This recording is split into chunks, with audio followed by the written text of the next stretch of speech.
Hello, my beautiful friends.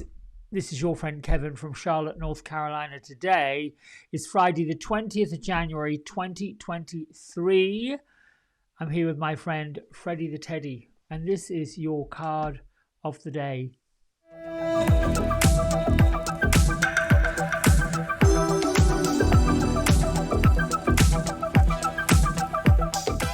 All right, so we are using again the Shaman Stream Oracle by Alberto Villoldo and Colette Baron Reed with images by Jenna Della Grottaglia. So let's go.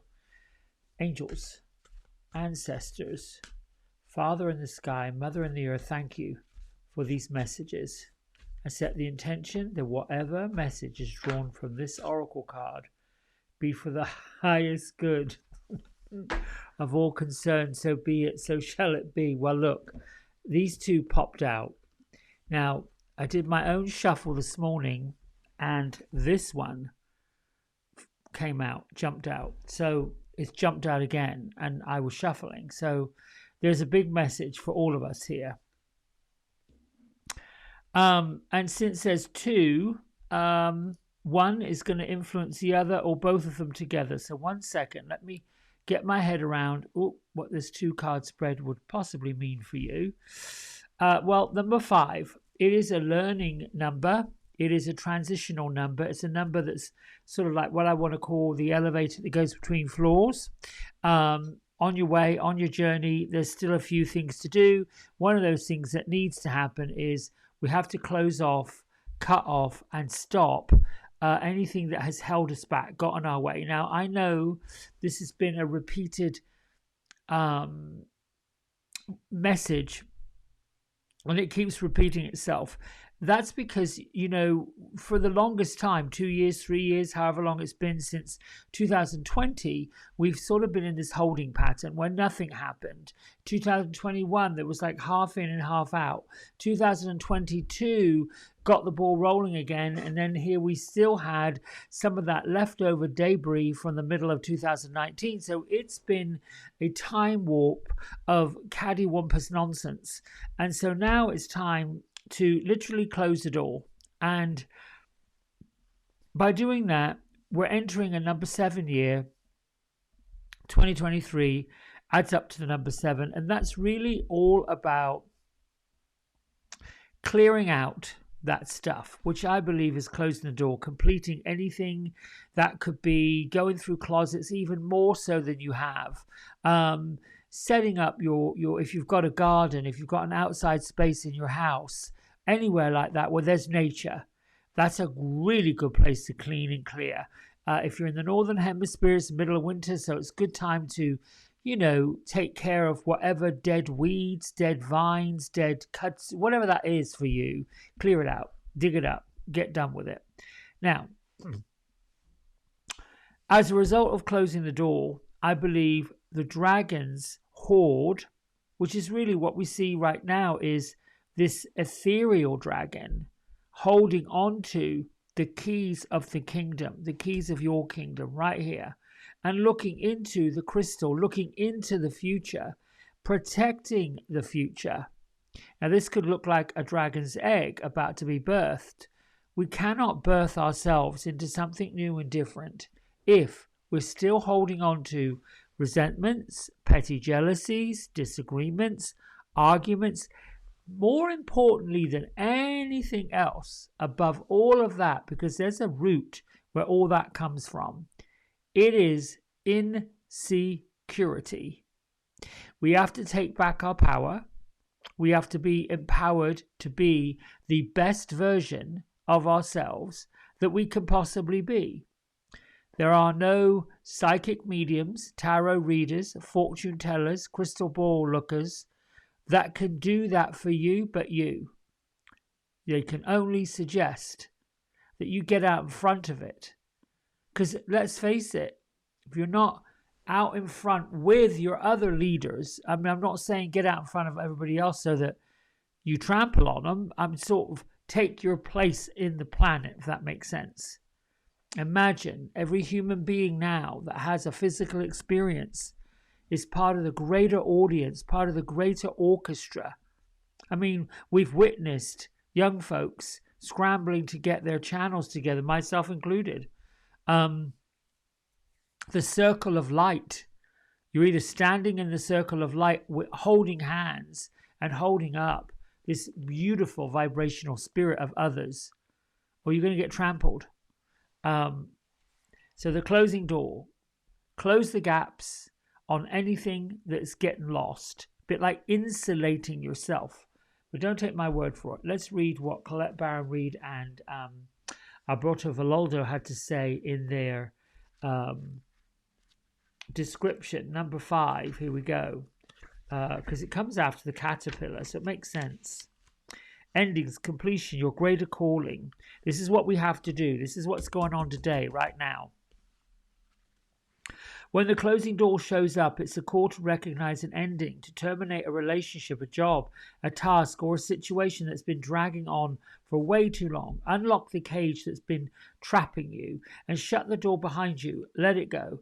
This is not the time to worry about what others might think or feel. Instead, break with routine. Consider what you think and how you feel, and be true to your heart's calling. It's time to walk out the door. If you do not see a door but only a solid wall in front of you, ask for assistance from your guides, from your angels, from spirit. Muster the courage to say, no more, we're done. Remember that no one else needs to be wrong in order for you to do it. What you've known you need to do for a long time. No one needs to be wrong. Wait. No one else needs to be wrong in order for you to do what you've known you needed to do for a long time. There you go. If the door to a project or relationship has been closed for you, stop knocking on it. You've tried that already and no one's answering. At least not in the way you would want them to. Take this gift, difficult and painful as it might be, and move on. Every door that shuts is an invitation to find another one, another path, another destination. Better to recognize this rather than later. And how many of us leave a relationship or job years after we knew it was time to move on? Stop wallowing in the pain and lingering on the reasons why you did not work, why things did not work. It's keeping you from your greater calling. Bow deeply before that closed door. Give thanks for the lessons, the opportunities taught you, and set yourself free. So now that was the number 5. This is what's going to happen for you if you close that door. It's up to you. You've got to shut that chapter down. Unfortunately, no one really could do it for you. I think what was important about that message is other people are not wrong because you make a decision. That's usually what comes up big time. All right, so this is what's going to happen when you close that door. Protecting the future, legacy, and true riches. In the dragon's hoard, jewels and precious objects scatter on the ground, while ancient scrolls inscribed with wisdom teachings lie within its reach. This is a rich opportunity, and you can fill your satchel with the treasures you like best. Take the gifts offered to you and dedicate them to the well-being of everyone, beginning with yourself. Be aware, all that glitters is not gold. Select the precious treasures that will further your spiritual growth and avoid the shiny objects that are empty of real value. Know that the hoard does not belong to you. It belongs to your grandchildren. What is the inheritance that you wish to leave for tomorrow? What seeds are you planting today that you will harvest in your old age? What seeds will bear fruit after you're no longer here? The dragon guards the legacy of the future. All who come empty-handed or to fill only their own pockets with gold lie in a dusty heap of bones. You've been allowed entrance by virtue of your kindness or your spiritual practice, or sheer luck. Consider as well that your presence, that your present, this moment, is the future to the dragon. You may be the one we have all been waiting for. So, do not hesitate to take what bequest has been reserved for you since the beginning of time. This is a time to be bold. Do not delay or overthink. Remember to bring an offering for the dragon, lest it believe you are its lunch. A simple prayer will do. Not really sure. That seems a bit ethereal. Putting it into layman's terms, there's enough for everyone is what that card's telling me. And since you've come to this point, protecting your future, it's kind of sort of what I was reading yesterday about the Fae people.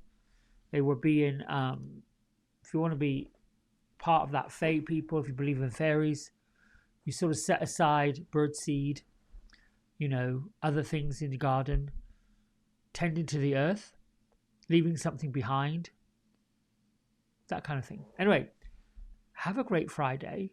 I'll see you tomorrow. Lots of love and thanks for all your support. Bye.